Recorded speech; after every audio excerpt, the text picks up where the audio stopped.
Bonsoir maître. Bonsoir. Donc on va laisser, comme à notre habitude, une petite minute pour que tout le monde arrive.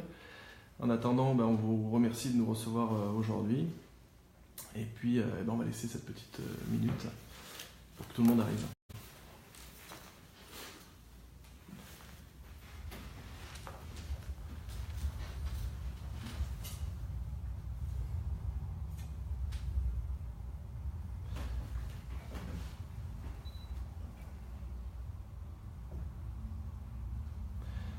Alors bonsoir Aurore, bonsoir Valérie, bonsoir Gwenaël, bonsoir Sébastien, bonsoir Patricia,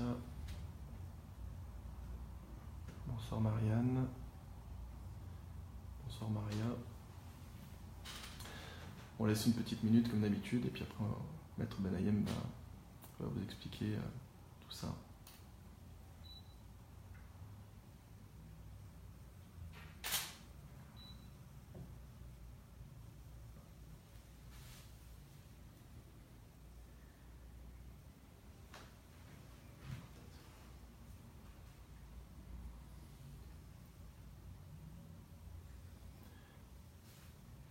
Bonsoir Ariane, bonsoir Mélo. Donc on va y aller. Donc dans un premier temps, Maître Benayem va vous expliquer un peu la plainte pénale, et puis dans un second temps, on répondra à vos questions.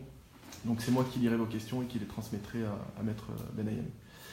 Voilà Maître, je vous laisse la parole. Bon, c'est un peu difficile de faire une présentation comme ça sans véritable question. Ça aurait été peut-être plus facile de répondre directement à vos questions.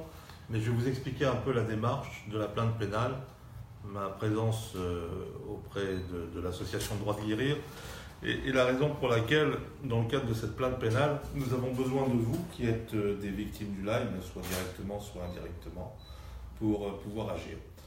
Donc je considère, et sans avoir un parti pris, parce que vous savez, en matière judiciaire, on essaye de faire en sorte que la vérité judiciaire se détermine au fur et à mesure à travers des éléments objectifs et pragmatiques sans faire un parti pris. On n'est pas là pour essayer de prendre une position de façon dogmatique, mais de regarder ce qui se passe et au travers des débats et de la façon dont les débats se déroulent, de faire en sorte qu'un équilibre soit respecté dans le cadre de ce débat, et de faire en sorte que les vérités ne soient pas a priori, comme cela me semble être le cas dans le cadre de la problématique du Lyme, exclues sans faire l'objet de débat.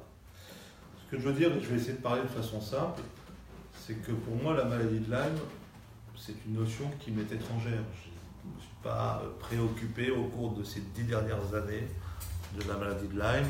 J'ai fort heureusement pas été victime de la maladie de Lyme, et je n'ai même pas connu de personnes qui en ont été victimes. Mais je suis un avocat spécialisé en droit pénal. Alors le droit pénal, pour le commun des mortels, ce sont les crimes, les viols, les assassinats.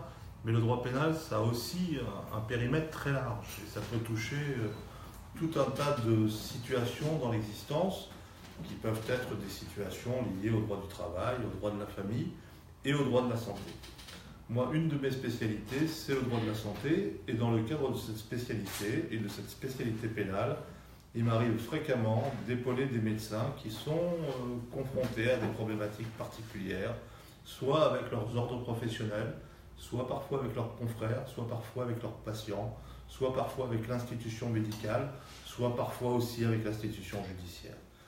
À chaque fois que je défends ce médecin, je découvre des problématiques particulières, et c'est à l'occasion de la défense de l'un de ces médecins qui a défrayé les réseaux sociaux au cours de ces derniers mois que j'ai découvert, et je le fréquente depuis quelques temps, donc je sais que cette problématique du Lyme lui tient à cœur, que j'ai découvert de façon plus précise la réalité de la maladie de Lyme et du débat, si j'ose dire, qui existait autour de cette maladie, et du déséquilibre dans ce débat. Et c'est ce déséquilibre qui m'a choqué, parce que venir contester la réalité que vivent dans leur chair, que vivent dans leur quotidienneté, que vivent dans leur famille, que vivent socialement ces dizaines et des dizaines de personnes qui sont victimes d'un Lyme et qui ne sont pas reconnues comme étant victimes d'une maladie déstructurante comme celle qu'ils subissent, c'est totalement déstabilisant pour un juriste. Et ça ne fait pas partie de notre formatage intellectuel, celui qu'on nous enseigne à la fac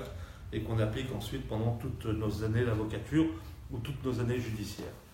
Donc on a le sentiment, quand on voit le dossier de ce médecin, et au travers de ce médecin, votre réalité, à vous qui êtes des victimes du Lyme, que vous êtes effectivement victime d'un problème de santé publique de façon indéniable, et peut-être même victime d'un problème de scandale sanitaire. Alors c'est sur le terrain du scandale sanitaire que j'ai un peu raisonné avec les représentants de l'association du droit de guérir, qui sont venus me voir, qui m'ont apporté un certain nombre d'informations, qui m'ont apporté de la documentation scientifique, qui par certains médecins qui vous prennent en charge et qui adoptent une position qui est favorable à l'existence d'un Lyme chronique, m'avait été aussi fournie.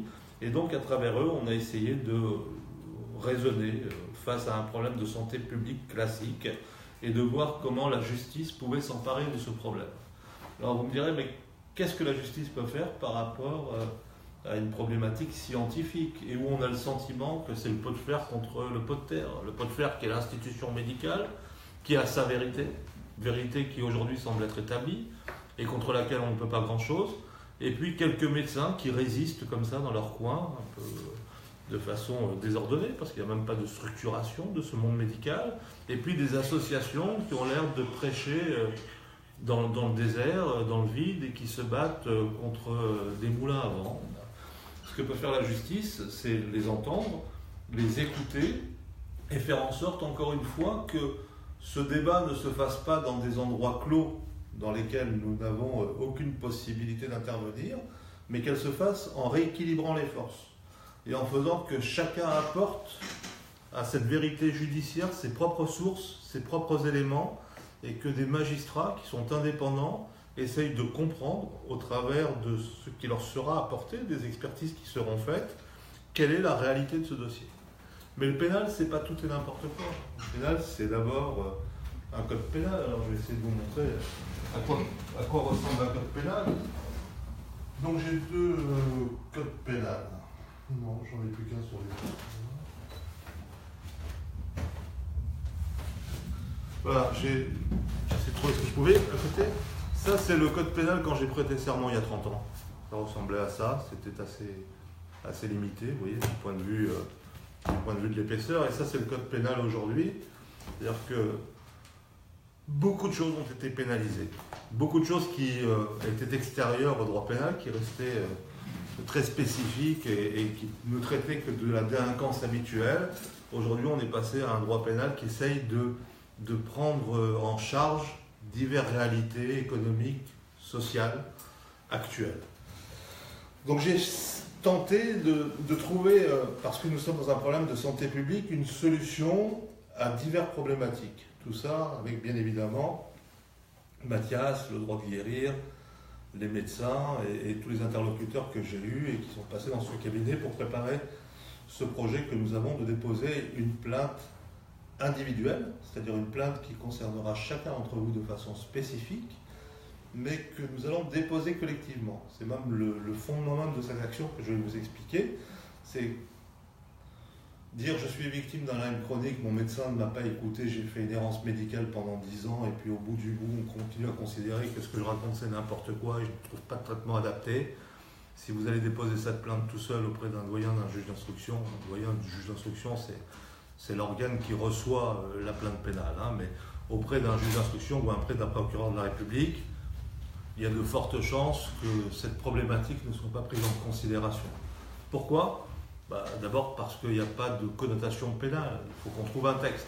Le droit pénal, c'est quelque chose de rigoureux. Il faut à la fois un élément, ce qu'on appelle un élément légal, c'est-à-dire un texte sur lequel s'appuyer, des éléments factuels et ensuite des éléments moraux. C'est-à-dire qu'il faut à la fois démontrer qu'on est en train de violer un texte qui est contenu dans le code pénal, que la réalité de votre situation correspond à la violation de ce texte, et que celui qui viole ce texte le fait volontairement et sciemment. Donc c'est trois éléments qui sont compliqués à mettre en place, et bien évidemment que le côté multiplicateur de vos plaintes va faire en sorte que, pour le moins, je ne dis pas que vous aurez une oreille attentive au départ, mais que vous aurez un problème auquel le droit est attaché, qui est un problème de collectivité, donc d'ordre social. D'accord ? Lorsque l'ordre public est troublé dans la France contemporaine, qui est un état de droit, le procureur ne peut faire autrement que de regarder à la loupe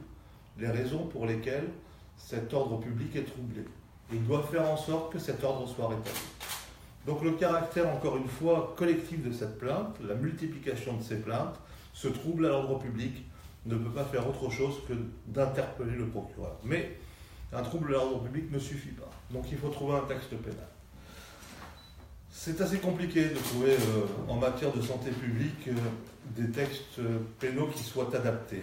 Et même dans des scandales sanitaires récents qui ont défrayé la chronique, que ce soit depuis le sang contaminé jusqu'au dernier scandale sanitaire que nous avons connu et qui ont fait l'objet de jugements, c'est souvent un peu décevant la qualification pénale parce qu'elle ne correspond pas à la réalité. Si on écoute une victime du Lyme chronique, il va vous dire, mais attendez, ce sont des coups et blessures volontaires que l'on m'inflige. C'est même une tentative d'homicide que je subis parce qu'on est en train de me laisser mourir et c'est une destruction systématique et organisée. Mais ça, le droit ne le prend pas en considération dans ce type de situation. Alors qu'est-ce qu'on peut trouver comme texte ? Des textes qui sont a priori des textes assez pauvres, mais qui ont tout de même un contenu suffisant pour permettre d'aller devant des juridictions et pour faire en sorte que les choses changent. Par exemple, sur le sang contaminé, les infractions pénales qui ont été revenues sont des infractions pénales qui peuvent apparaître secondaires, mais les conséquences ont été majeures, puisqu'à partir de cette période-là, les choses ont véritablement changé, et on a considéré qu'effectivement, il y avait un problème de transfusion et un problème de transmission du VIH par la transfusion. Dans votre dossier, et j'essaie d'aller rapidement pour laisser la place aux questions, j'ai trouvé donc des infractions pénales qui étaient applicables, qui sont des infractions classiques en la matière, en matière de santé publique, et encore une fois, en matière de scandale sanitaire. C'est d'abord les textes de l'article 223.6 du Code pénal sur la non-assistance à personne en danger. Et c'est ensuite les textes qui peuvent encore une fois vous apparaître comme des textes secondaires, mais qui ne le sont pas et qui sont les textes habituels en la matière, de l'article 222.14.1 du Code pénal sur les violences qui sont réprimées, quelle qu'en soit la forme, quand il s'agit de violences psychologiques. Et ce que je constate dans votre dossier, c'est que vous faites l'objet, pour la plupart d'entre vous, d'une forme de déni. C'est le mot le plus fréquent qui revient dans ce cabinet depuis des semaines et des semaines, parce que vous soyez médecin, que vous soyez patient, que vous soyez famille de patients, que vous soyez scientifique, qui viennent me démontrer que le Lyme chronique existe, on parle de déni systématique, et au travers du déni, de dénigrement, et au travers du dénigrement de ces violences psychologiques que je mets en avant au travers de cette plainte. Alors la stratégie qui a été mise en place, et j'en finis sur cette introduction qui a été un peu longue, et je vous prie de m'en excuser, par Mathias et le droit de guérir, c'est de dire nous ce dont nous avons besoin, c'est d'avoir quelqu'un qui puisse nous suivre en sachant qu'il aura des centaines et des centaines de plaignants, mais en sachant aussi que ce sont des personnes, des familles qui sont dans des situations où le stress, où le poids de cette maladie, le poids des difficultés qui sont liées à cette maladie, que ce soit du point de vue économique, du point de vue familial, du point de vue sociétal, du point de vue du travail, sont telles que de devoir supporter en plus une procédure pénale, même si celle-ci doit permettre de faire en sorte que les choses changent, c'est quelque chose de très compliqué émotionnellement, de très compliqué au quotidien et de très compliqué financièrement. Donc trouvons une solution pour pouvoir pallier à ces complications et pour pouvoir faire en sorte que l'on puisse tout de même mener ces actions judiciaires et que ces écueils ne deviennent pas des considérations qui rendent impossible ce genre d'action. On a trouvé le principe d'une plainte qui est assez simple dans sa rédaction initiale, que je vais mener encore une fois en faisant en sorte d'alimenter le dossier au fur et à mesure. Donc il ne sera pas alimenté individuellement par votre cas personnel, mais par la collectivité de la documentation que j'aurais pu recueillir. Mais chacun d'entre vous aura bien évidemment un suivi individualisé de sa plainte, avec le respect des principes qui sont essentiels aux avocats, tels que le respect du secret professionnel. C'est-à-dire que le cas qui vous concerne, avec les documents que vous m'avez communiqués, et la façon dont ceux-ci seront traités spécifiquement, même s'ils font partie d'une sorte de collectif, ne seront pas divulguées aux autres patients qui pour moi sont des clients. Tout ceci dans des conditions financières que nous avons longuement étudiées, sur lesquelles nous avons longuement débattu, et je pense qu'en arrivant à une somme de 240 € pour l'ensemble de cette procédure, en sachant que celle-ci aboutira, je l'espère, à une indemnisation à hauteur du préjudice que vous avez subi, me semble quant à moi raisonnable, conforme à mes obligations et supportable au-delà de tout ce que vous devez supporter, parce que je sais que dans la situation actuelle, les traitements sont extrêmement lourds et que tout ce que peut occasionner financièrement cette maladie de Lyme est aussi une charge extrêmement lourde pour les familles. Donc voilà pour l'introduction. Bien évidemment, je suis là pour répondre à vos questions, pour être plus précis sur tout ce que vous devriez savoir sur cette plainte ou sur cette façon de la gérer, ou sur le contenu de celle-ci, ou sur ma philosophie par rapport à cette procédure de scandale sanitaire que j'ai aujourd'hui sur mon cabinet et que j'entends sur le bureau de mon cabinet et que j'entends mener à bien. Merci maître.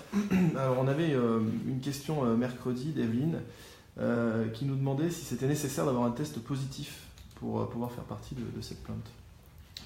Alors, cette plainte, elle porte à la fois sur la détection de Lyme, sur la prise en charge, sur le traitement et sur les violences de tous ceux qui estiment peu ou prou que leur situation n'est pas prise en considération parce que une notion dogmatique sortie de je ne sais où a fait qu'une espèce de vérité scientifique en France fait que le Lyme chronique n'existe pas. Donc on n'est pas obligé de rentrer dans ces considérations. Bien évidemment que le test, que vous l'ayez ou que vous ne l'ayez pas, le résultat de ce test peut être un élément qui peut être versé à votre dossier, mais ce n'est ni un élément nécessaire, ni un élément suffisant. Ce n'est pas que ceux qui ont eu des tests positifs qui ont un intérêt à agir, pour parler en termes juridiques, parce que si je traduis la question qui m'est posée en termes juridiques, c'est qui peut agir? Est-ce qu'il faut avoir été une victime directe ou une victime indirecte suffit? Le fait d'avoir été une victime indirecte suffit, c'est-à-dire que le papa, la maman de quelqu'un qui aurait été victime d'un Lyme peut agir pour ses enfants, combien même ceux-ci sont-ils majeurs, à la condition qu'il en ait souffert dans sa chair et financièrement par des difficultés auxquelles il aurait été confronté. Ceux qui sont des victimes directes peuvent agir. Ceux donc qui ont été diagnostiqués comme n'ayant pas un Lyme mais étant persuadés qu'ils ont un Lyme et qu'ils sont face à un déni de leur maladie et face à une errance médicale peuvent aussi agir. Alors le test n'est pas un élément suffisant, d'autant que je sais que ces tests ne sont pas fiables, que des procédures ont été déposées à l'encontre de ces tests et que je ne vais pas moi me cantonner et commencer par dire que ces tests sont la panacée universelle et qu'à défaut de tests fiables et qu'à défaut de tests positifs, on n'est pas Lymé, non, on a la maladie de Lyme, quel que soit le résultat du test, si un médecin vous diagnostique comme tel et si vous le ressentez comme tel. Merci maître. Alors ensuite on a une question d'Ariane, enfin c'est même deux questions. Elle nous demande, est-ce que la protection juridique peut vous payer directement? Et ensuite, une fois la plainte déposée, est-ce que vous nous donnez la copie des plaintes? La copie de plainte. Alors je vais essayer de répondre brièvement à tout ça parce que je m'aperçois que je suis long et puis on va peut-être pas passer des heures et des heures sur ces questions. La copie des plaintes, je vous le dis, chaque personne qui dépose une plainte dans ce cabinet est un client. Donc il a un numéro de téléphone, un mail, bien évidemment qu'il a la plainte, bien évidemment qu'il a un suivi de son dossier, bien évidemment qu'il y a une communication, bien évidemment qu'il peut m'avoir au téléphone quand il le souhaite, y compris sur mon portable parce que je donne mon numéro de téléphone portable et qu'il lui est apporté une réponse systématique. C'est un avocat qui répond à un client dans des conditions habituelles et ce n'est pas un numéro ou quelqu'un qui est perdu dans une masse, même si nous avons 2000 patients qui deviendront donc 2000 clients qui ont déposé plainte dans le cadre de ces procédures. Donc pas de souci par rapport à ça. Il y aura une totale transparence sur la plainte, sur le suivi de cette plainte pour chacun d'entre vous. Sur le deuxième élément, je ne sais pas forcément ce que ça signifie, parce que c'est deux notions. Une notion d'assistance qui peut être une notion d'assistance par les assurances, parce que très souvent les assurances disent, ou en tous les cas prévoient, une prise en charge pour des actions judiciaires ou juridiques. L'expérience m'a montré dans les affaires du médecin dont je parlais tout à l'heure et qui encore une fois a fait l'objet d'une diffusion sur les réseaux sociaux importante, donc tout à chacun doit savoir de qui je parle, que les assurances face à cette problématique spécifique, pas celle du Lyme, mais celle d'une plainte de cette nature ou d'une plainte ordinale, ça ne rentre pas forcément dans leur case et qu'ils mettent beaucoup de mauvaise volonté à régler cette facture de 240 €.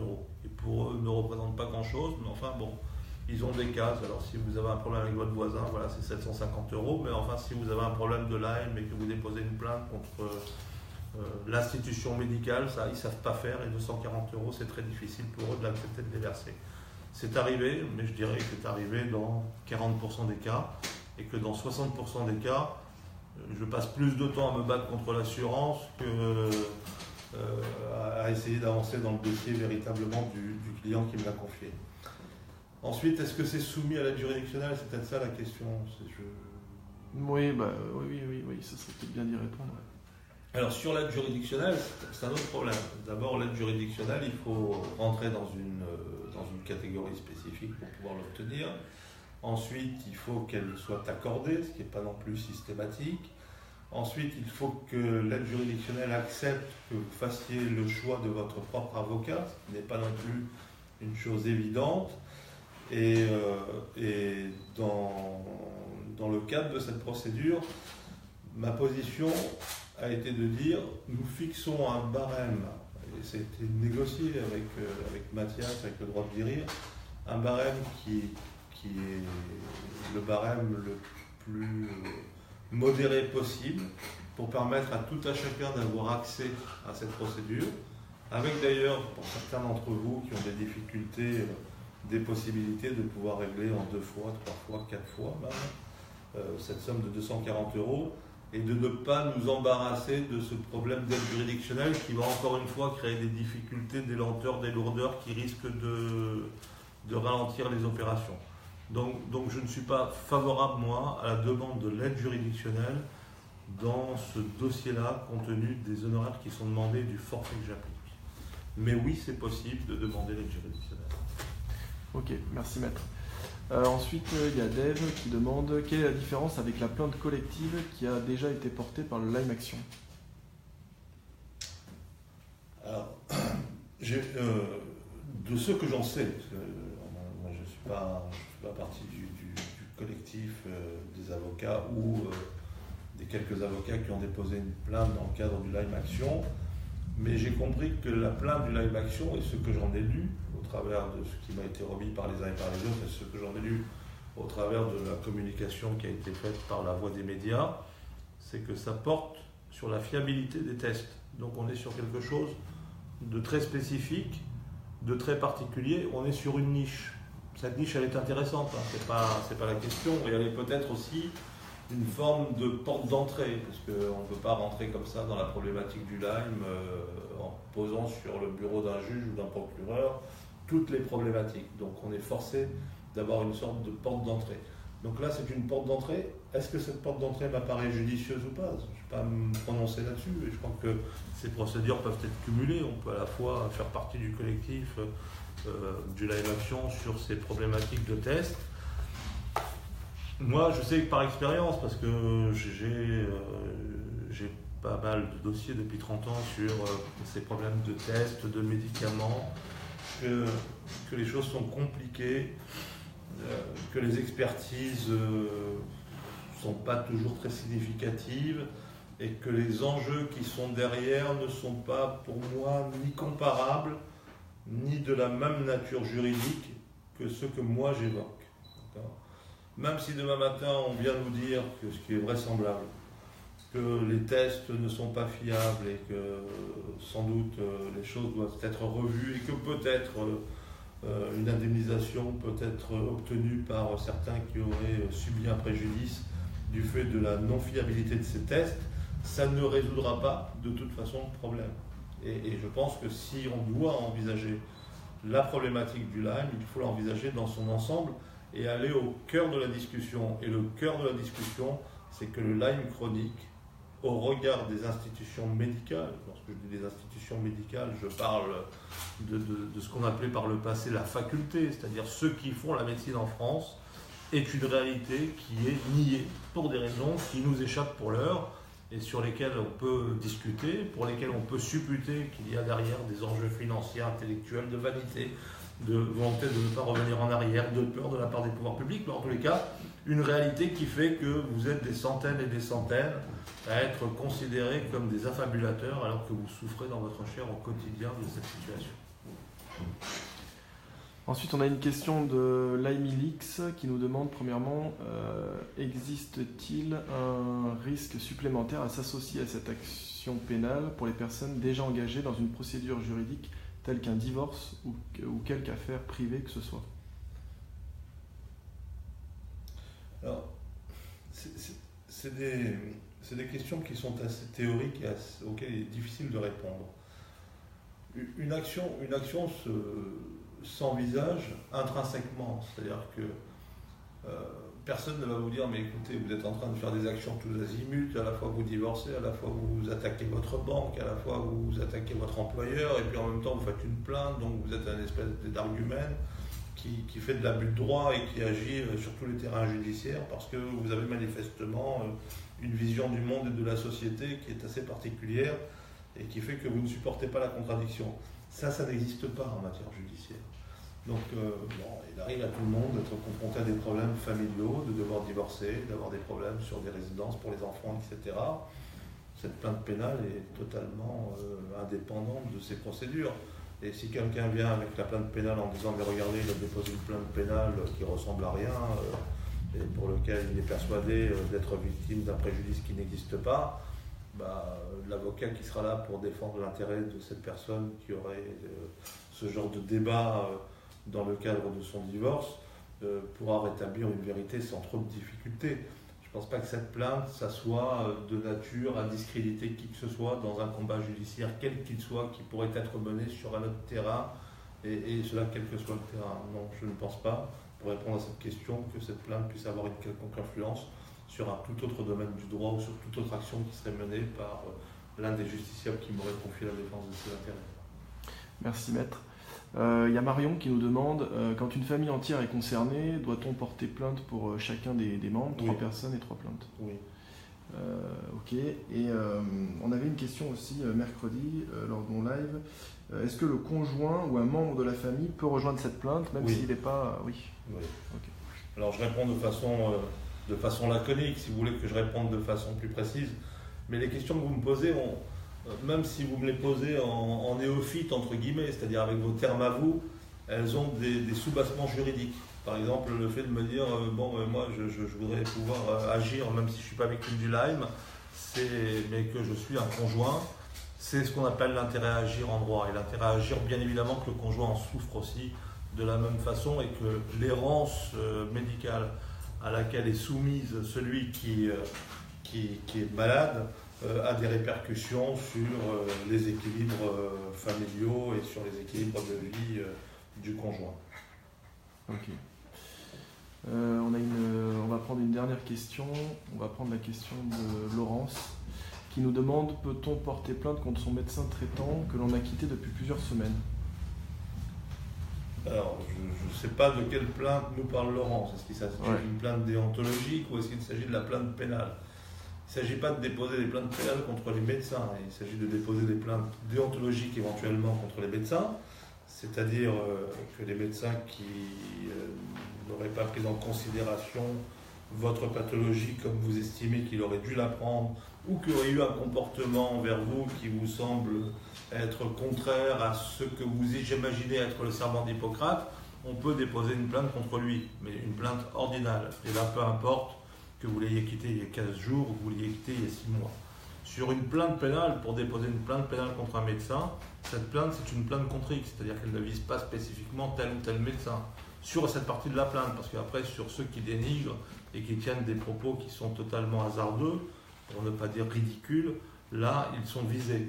Mais pour les médecins, on n'a pas l'intention de poursuivre personnellement tous les médecins qui n'ont pas pris en considération la pathologie dont vous souffrez, avec l'efficacité qu'on était en droit d'attendre. Sinon, la plainte sur le nom de ceux qui doivent être poursuivis serait malheureusement très longue, avec un certain nombre de médecins qui, jusqu'à ce jour, n'ont toujours pas compris que la maladie de Lyme chronique pouvait correspondre à une réalité autre qu'une réalité psychologique sur laquelle il n'avait que guère de lumière. Ok, merci maître. Donc il y a Valérie qui nous demande, ce sera la dernière question, Valérie nous demande quand vont être déposées les plaintes. C'est une bonne question, parce qu'il arrive un moment où il faut que la plainte soit déposée. D'accord ? Donc je dis que c'est une bonne question parce qu'il faut qu'on se fixe un seuil. Donc je dois attendre d'avoir 100 plaintes, je dois attendre d'avoir 200 plaintes, je dois attendre d'avoir 300 plaintes ou d'avoir 2000 plaintes. Si j'attends d'avoir 2000 plaintes, évidemment, et ça prend plus de temps que si j'ai 200 plaintes. Donc moi je crois que le bon seuil, c'est le seuil qui me permettra d'avoir cet effet collectif. Donc une centaine de plaintes me suffit pour avoir cet effet collectif. Dès que j'arrive à cette centaine de plaintes ou ces 150 plaintes, la plainte est déposée. Ensuite, vous n'avez pas tous la même réactivité pour tout un tas de raisons liées à des tas de paramètres sur lesquels on ne va pas développer quoi que ce soit ce soir, mais certaines personnes m'envoient des plaintes le lendemain du jour où le top de départ est donné, et puis d'autres me l'envoient 3 semaines, un mois et demi après, et puis certaines plaintes sont incomplètes, et puis etc. Bon. Donc tout ça ne se fait pas en même temps. Donc ce que nous avions fait dans les précédents dossiers, qui étaient à peu près comparables sur le caractère collectif à celui-ci, qui portait sur des médecins qui étaient dénigrés parce qu'ils traitaient le Lyme chronique et parce qu'ils avaient pris des positions qui n'étaient pas appréciées par certains, c'est que chaque semaine, je rapporte 10, 15, 20, 30 plaintes complémentaires et qu'elles viennent se greffer aux premières 100 plaintes qui ont été déposées. Alors combien de temps ça met pour 100 plaintes ? L'expérience m'a montré qu'en 15 jours, on était en mesure de pouvoir déposer ce premier contingent, qui est donc le contingent détonateur. Ok, merci beaucoup. Alors on a aussi Mélissa qui nous demande où on trouve les documents. D'accord. Mathias, c'est toutes les dernières questions. Ouais, non, mais ça sera la dernière. La dernière des dernières. Donc, ouais. Pardon, elle me dit quoi ? Où trouve-t-on les documents ? Quel document ? Donc, pour la plainte, tout ça, pour consulter la plainte, tout ça, c'est sur le site internet, tout simplement. Ah, ça, c'est Mathias. Voilà, c'est pas moi. ouais. C'est une plainte qui vous est destinée. Donc, c'est une question qui vous est destinée. Donc, c'est moi qui réponds. Ouais, tout est sur le site internet. Donc, de toute façon, Maître Benayem reste à votre disposition. Donc, on peut le contacter via son mail. Votre mail, c'est quoi déjà ? cabinet@benayem.com. Ok. Ou par téléphone. Ou par téléphone aussi, ouais. Avec quelqu'un qui est dédié, une collaboratrice qui est dédiée au cabinet à ces problématiques et qui sera toujours là pour leur répondre. Ok, super. Eh ben, on vous remercie pour ce live et puis on vous dit à bientôt. Merci beaucoup, Avec Maître. plaisir. Bonsoir.